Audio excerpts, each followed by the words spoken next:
Assalamu alaikum. I hope you are all fine and staying strictly at home. Inshallah, very soon we will see an end to all this. Now, let's get back to our work. That is immune system. We are discussing innate immunity, and in the innate immunity, we are discussing second line of defense, second line of immunity, and there we are discussing last component of the second line of defense. That is complement system. Already, I have given a brief introduction of the complement system. Few points I would like to revise here. Told you that complement system is simply a set of more than 20 constitutive proteins. They are interdependent to each other. Activation of one leads to the activation of another complement protein. Now, complement activation occurs through two pathways. One is classical pathway, another is alternative pathway. Activation through the classical pathway, I told you that it involves the third line of defense, it involves the acquired immunity, it involves the specific immunity. But as far as alternative pathway of complement activation is there, it does not involve any component of the immune system. It does not involve any component of the immune system. That is, it directly interacts with the pathogen. It directly interacts with the bacteria. It's not going to involve any other component of the immune system. So I hope it's clear up to this. Now here we are going to discuss complement activation through the alternative pathway. That is alternative complement system activation. Before I will discuss in detail alternative pathway, first few things you must bear in mind. Before going into the mechanism, you must bear few points in your mind. Number one, we already know that these are the complement proteins. They are the components of the innate immunity. They are already present in the blood. You know that they are by birth. They are already present in the blood. They are already present in the serum. Number two, as far as alternate pathway is there, complement proteins C1, C2 and C4. C1, C2 and C4. They are not involved in the alternative pathway. They are not involved in the alternative pathway of the complement activation. Instead, there are complement proteins called as factor B, factor D, and there is factor P. They are involved. But C1, C2 and C4 are not involved in the alternative pathway. Instead, there are complement proteins called as factor B, factor D and factor P. They are involved in the alternative pathway of the complement activation. Number second point. C3 complement protein is the most crucial component. Because this C3 complement protein, it is involved both in alternative pathway as well as it is also involved in the classical pathway. Which one? C3 complement protein is involved in both alternative pathway as well as it is involved in the classical pathway of complement activation. That is the C3. So it's very important. It is crucial component of the complement system. That is C3 complement protein. Now let's start complement activation through the alternative pathway. So you have already in your mind C1, C2 and C4 are not involved in alternative pathway. Number one. Number two, instead there are complement proteins factor B, factor P and factor D. They are the proteins involved. And out of all, C3 is the central complement protein, is a crucial complement protein because it's involved both in classical as well as in alternative pathway. I hope up to this is clear. Now listen very, very carefully. Already these complement proteins are in the blood. Let's see that the pathogen has already breached the first line of defense. It is already present in our body. So the body is already infected. The person is infected. Now C3 complement protein, C1, C2, 4 are not involved. So C3 complement protein, it is already present in the blood. Gradually, very slowly, but spontaneously, it breaks into two fragments. C3 complement protein, it is already in the blood, it is already in the serum. It gradually, but spontaneously of its own, it breaks into two components, two fragments, C3A and C3B. Out of the two, C3B is very reactive protein. This part of the C3 is very reactive. Now C3B It is a reactive protein. It is a reactive part of the C3 complement protein. It binds with the surface molecules present on the pathogen. It binds with the surface molecules present on the surface of pathogen. For example, bacteria is there, virus can be there. Their surface molecules are basically, they have an affinity with the C3b component. C3b loves to bind with the surface molecules present on the pathogen, especially gram-negative bacteria. If we have a look here, gram-negative bacteria, for example, listen here. This is a gram-negative bacteria. It has the outer layer as a peptidoglycan, peptidoglycans, gram-negative bacteria. There is a peptidoglycan there, outermost membrane, and then there is a lipid membrane. Then there is a lipid membrane, and then there is a membrane, that is a cell membrane. In the gram-negative bacteria, outermost layer is, yes please, it is a peptidoglycan. This is a peptidoglycan here, peptidoglycan, and this is a lipid layer. And what is this? It is the membrane. So especially I'm talking about the gram-negative bacteria. Now, among the surface molecules present on the gram-negative bacteria, there are lipopolysaccharides. There are lipopolysaccharides. So this green is the lipopolysaccharide molecule. It can be a polysaccharide, small polysaccharide. It can be a nucleic acid to which C3 can bind. It can be a virus to which it can bind, a bacteria to which it can bind, a lipopolysaccharide to which it can bind, simply small polysaccharide to which it can bind, nucleic acids, DNA, it can bind. And now here, let's begin with, it is a lipopolysaccharide molecule, surface molecule, to which what binds?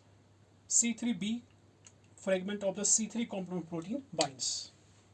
Got it? So C3b complement protein binds with the lipopolysaccharide, present in the outer coat of what?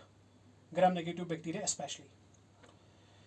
Now, after it binds with the lipopolysaccharide molecule, gram-negative bacteria especially, this C3b, it then binds with a complement protein called factor B.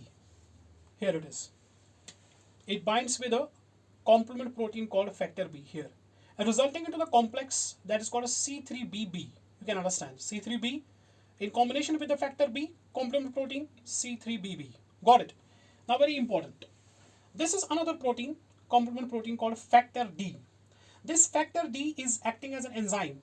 It will break this B protein in the complex. So this factor D, it is a complement protein. It is acting as an enzyme. It will break this B into two parts. One part is removed. One part is removed from this. That is BA fragment is removed. BA fragment is removed. What is left? BB is left. The way I told you, C3 is broken into C3b and C3a. Similarly, B is broken into BA and BB. So what is removed? BA. What is left? BB. So what is the resulting complex here? C3b, BB is the resulting complex. This is very important for your exams. C3b, BB is the resulting complex formed. Now this complex, once it is formed, it has two jobs to do. It has two functions to perform. Number one, it is acting as C3 convertase. This is a potent, a very powerful C3 convertase. What? C3bb, it is acting as a powerful convertase. Means that it is going to act on C3 and it is going to rapidly break the C3 into C3a and C3b. Now listen carefully. So once the C3bb is formed, it is acting as a C3 convertase. It is going to break the C3 powerfully and will generate more C3b. More generation of C3b means more binding of C3b with the surface molecules of the pathogens present in the body. It means more C3b is generated, more likely the number of pathogens will be captured by the C3b complement protein. There is a cycle here. More C3b, more capturing of the pathogens, more binding of the C3b with the surface molecules of the pathogen. You got it? Now this is one aspect that is acting as a C3 convertase. Now this C3b, it is also acting as C5 convertase. This is very important. It's acting as actually an enzyme. It's acting as an enzyme. It is also acting as, yes, C5 convertase. C5 convertase means that it's going to act on the C5 complement protein and breaks it into two parts, C5a and C5b. So what is here? C5b is here. Now C5b, so what was the job of the C3bbb? Two functions, C3 convertase, and another important, what was that? That is acting on C5, breaking it into two parts, and which one is here in the pathway most important? C5b. We'll tell you what is the function of C5b later on, but the C5b in turn will join C6 complement protein. So what is the complex here? C5b6. C5b and complement protein 6 is formed. So this is the complex. Now C5b6 complex, C5b complement protein and complement protein 6, it in turn joins what? C7 complement protein, resulting into the formation of a complex. What is that? C5b, C5b, C5b, C6, C7, or simply C5b 6 7 complement protein complex. Now this C5b 6 7 complement protein complex, it has a membrane binding site. Look here carefully. It has a membrane binding site, means that it's going to bind with the membrane of the pathogen. Here it is, C5b, C6 and C7. It will bind with the membrane because it has a membrane binding site. Once this is formed, it's going to bind with the membrane of the pathogen. Once it binds with the membrane of the pathogen, it's going to join with one more complement protein, that is C8, making it more massive, making it more bigger in size, resulting into the formation of a complex C5b, C6, C7, C8. So this is the huge complex. It is so huge that it will penetrate into the lipid layer of the pathogen. So it's going to penetrate little deeper into the membrane. You got it? Why? Because it has now grown massive. It has now grown very bigger in size. Now it is going to get deeper into the membrane, penetrate deeper into the lipid layer of the membrane.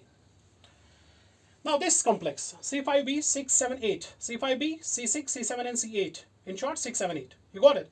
Now this will induce, this is very important point, this complex is going to induce polymerization. This complex is going to induce polymerization of what? C9 complement protein. This is going to induce polymerization of, yes please, C9 complement protein. Polymerization means these are the C9 complement proteins here. You see that? This is a C9 complement protein, this is a C9. They will polymerize and result into the formation of a tubular structure. This is very important point. Now which is going to induce polymerization in C9? This complex. What is this complex? C5b, C6, C7, C8. What is the job? To induce polymerization of what? C9 complement protein. And these are the complement C9 complement proteins. They are going to what? They're going to polymerize, resulting into the formation of a tubular structure. So this tubular structure is made of monomers of what? C9 complement proteins. Now once it polymerizes, it will result eventually into a huge macromolecular complex. This tubular structure of C9 and C5b, C6, C7 and C8, this whole complex is called MAC. What is MAC? MAC, membrane attacking complex. So what is MAC here? MAC is membrane attacking complex. So what is the composition? Composition is, yes please, yes, C5b, C6, C7, C8, and there is C9. C9, you got it. C9, many monomers of C9 rearrange, join themselves, polymerize, and resulting into a formation of a tubular structure having a pore inside. It's a tubular, it's a cylindrical structure, it's having a pore inside. You got it. And now this pore, once this macromolecular complex, it's going to mechanically dig pore, completely dig pore throughout, across the membrane of the pathogen. It's going to dig pore mechanically in the membrane of the pathogen. It's going to form a transmembrane channel. It's going to form the channel in the membrane of what? In the membrane of the pathogen. Once the channel is formed, this hole is going to form, this huge complex is going to dissolve the membrane, we can say it. It's going to form the transmembrane channel into the membrane of the pathogen. It's going to dissolve the membrane of the pathogen. Once the membrane of the pathogen is dissolved, what's going to happen? the fluid, surrounding fluid, mainly water, it's going to pour in. It's going to go get inside the pathogen. Now what will happen? Once the fluid will, this accumulate in the cell, it will result eventually into the lysis. That is cell lysis. The bacteria is gone. You got it? So this pathogen, it will undergo lysis. It will burst.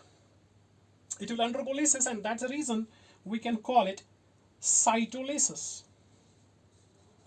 So this is how alternative pathway of complement activation leads to what? Leads to cytolysis. That is bursting of the cell. Due to what? Due to osmotic lysis. Why osmotic lysis? Because the water is going to get inside the cell and will result into the bursting of the cell, that is the cell lysis. Whatever is in the cell will vomit it out because the cell will burst, membrane will burst, and this pathogen and this bacteria, it's going to get killed. So now it's weeping. So it's going to get killed. So this is the complete, the in-depth account of the alternative pathway of the complement activation. Let me revise it again. We know that complement proteins are already there in the blood because it's a component of the innate immune system. They are in the blood. C3 complement protein, of its own, without C3 convertase, of its own, gradually, very slowly, it breaks into C3A and C3B. So always you have small amounts of C3B in the serum or in the blood. Now C3B, when the bacteria is present in the body, has breached the first line of defense, C3b is going to bind with the surface molecules of the pathogen. Like here, there is a lipopolysaccharide molecules present on the gram-negative bacteria. Now once C3b binds with the lipopolysaccharide molecules of the gram-negative bacteria, it will now bind with the another complement protein, what is called factor B, resulting into the formation of C3bb. C3bb, you got it? Now there is another complement protein, factor D. It will act as an enzyme. It will break this B, the capital B. It's going to break this B, factor B, and removal of BA occurs. What is left? BB. What is the resulting complex? C3b-BB is a resulting complex. Now it has two jobs to perform, two functions to perform. Number one, it's acting as a potent, a powerful C3 convertase. Means that it's going to break C3 very fast, so that more C3b formation, more binding, more catching of the pathogens, more binding with the surface molecules of the pathogens. You got it? So more C3b, more catching of the pathogens, more binding with the pathogens, more you can arrest the pathogens in the body, like bacteria or virus. Now another job to do is, so it's one of the number one job, and number second is, yes please, it's going to act as an enzyme. It's going to act as C5 convertase. It will break it, cleave it into C5A and C5B. Now C5B, which is formed. So here the job of C3BB is over. Now what is this? C5B.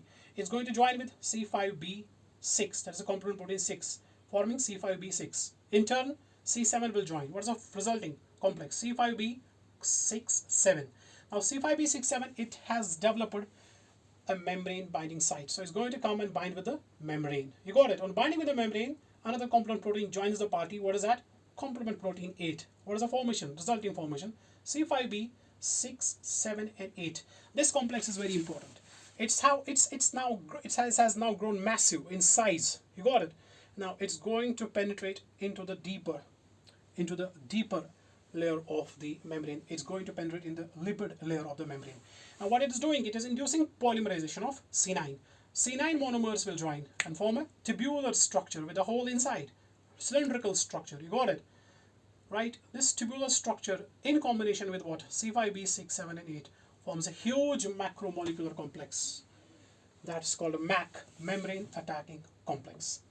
It has a ring shape, a donut shape is there, right? It's a membrane attacking complex, a ring shape. It's going to mechanically pore in the membrane of the pathogen.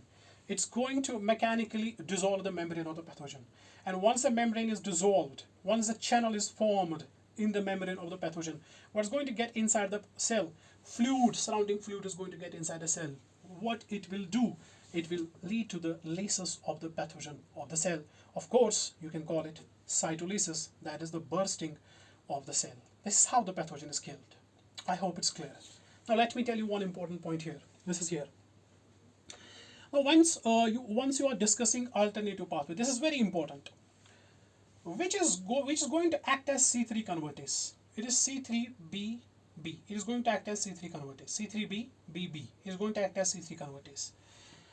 But when you discuss classical pathway, I have not shown here a whole classical pathway, but one important thing is here, so that you will understand the link.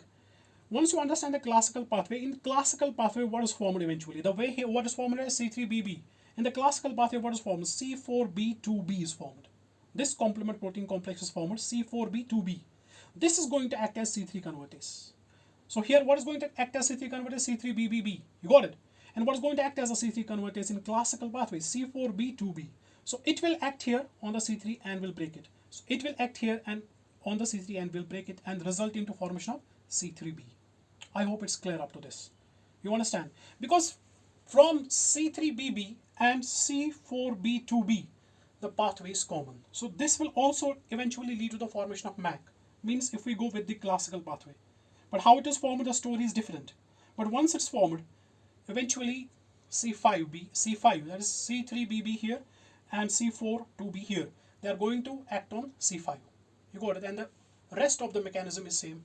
That is a terminal pathway of both pathways are same, of course. Are we clear up to this?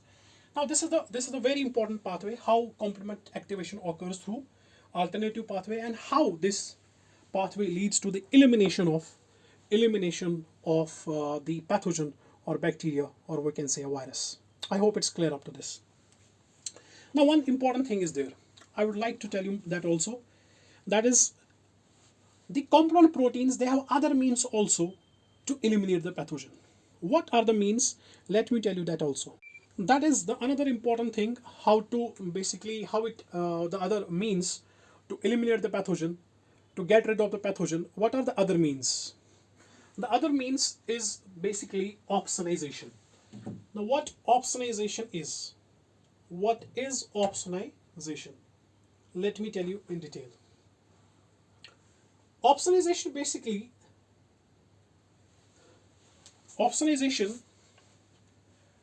actually is another process to get rid of the pathogen in the body.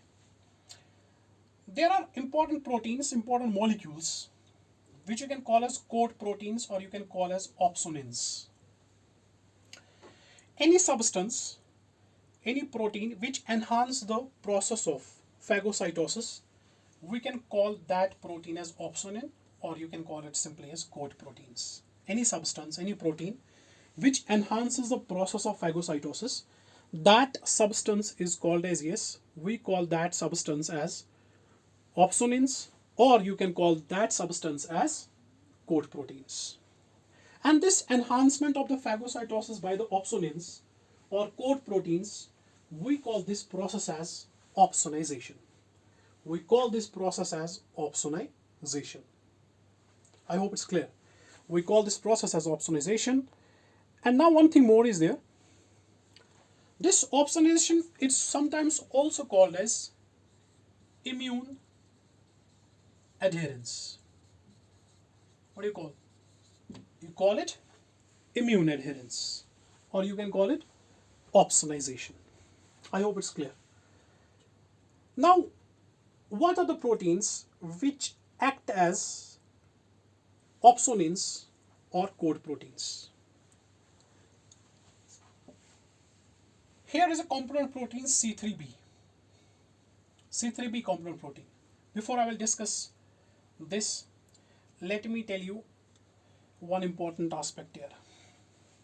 If you want to kill the person, so you have not to kill the person, don't kill the person. If you want to not kill the person exactly, you want to hit the person, but the person is more powerful than you, but you have to beat him, right? Would you like to beat that person when that person is tied, or when that person is completely free? But remember that the person is more powerful than you. Don't tell me later on that, sir, it was a wrong decision. So definitely, if that person is stronger but you really want to hit the person, you would like to hit the person once it's tied, right? If it is presented to you in a tied form, it is tied with a rope or something else, right? So you will love to hit the person, because it's not going to hit you back because it's tied. hands are tied.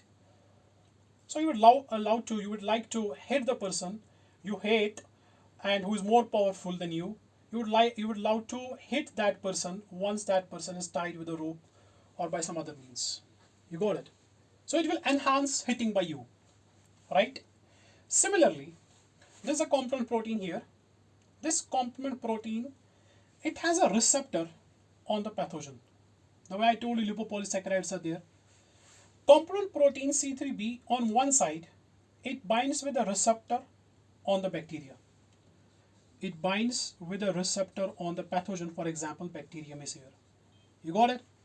And on other side, it can also bind a receptor with a phagocyte, for example, neutrophil. I hope it's clear. On one side, it's going to bind with the bacteria, right? And on the another side, it's going to bind with the neutrophil. So it's basically what it is doing, C3b complement protein. It is actually what it is doing, it is coating what? It is coating this bacterial surface and bringing the neutrophils very close to the bacteria so that neutrophils will enhance their phagocytic activity. So this way you are basically making the bacteria static.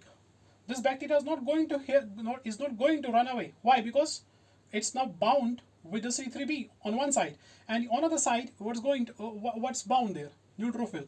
So C3b is basically bringing the neutrophil, the phagocyte, and the bacteria together. So enhancing the process of phagocytosis. Hence, we can say the C3b is acting as an opsonin or a coat protein. And this enhancing of the process of the phagocytosis, we call this as opsonization, or you call it immune adherence. You got it? So that's the reason you would like to hit the person once the person is tied. So definitely neutrophil will love to do the phagocytosis of a bacteria once it is static, once it is bound, it's tied. And it's tied to whom? It's tied to C3b on one side, and on the other side it's tied, it's bound to the neutrophil, bringing them together in the battlefield so that the process of phagocytosis is enhanced. I hope it's clear. Now one thing more. This was the second important way to eliminate the bacteria or the pathogen. The third important thing, already discussed, that is inflammation. You already know this process. In detail, we have gone into this process, that is inflammation. I told you that there is a complement protein C5a and there's a complement protein C3a, right? C5a and C3a, they were left, they were removed. What was kept? C3b and C5b was kept. What was removed? C5a and C3a was removed. They are important mediators of what? Inflammation. They are very important mediators of the inflammation process. How? These three complement protein fragments, they are going to bind with basophils. They are going to bind with mast cells. They are going to bind with thrombocytes.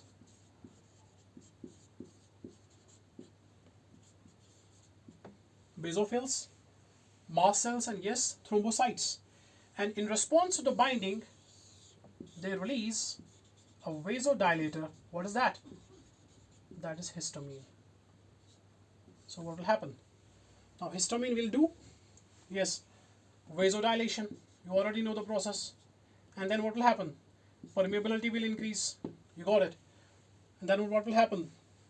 There is a transmigration of the phagocytes, and neutrophils and the macrophages will start coming towards the site of the inflammation or the infection, and they will do the process of phagocytosis there. That is inflammation. So third mechanism is the inflammation. First was the whole pathway that I have shown you, that is a formation of a MAC resulting into the bursting of a cell, that is called a cytolysis. The second is opsonization, bringing the pathogen close to the phagocytes, like here C3b is acting as an opsonin.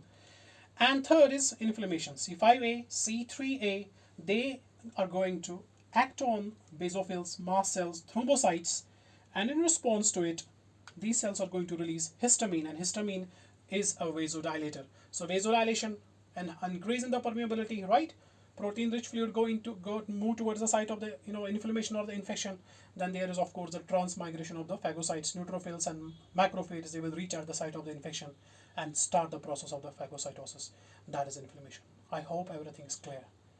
So it was about the innate immunity. Now in the next lecture, we will see the acquired immunity. What are the main players of the acquired immunity? What are the main components of the acquired immunity that we are going to discuss in the next video. Till then,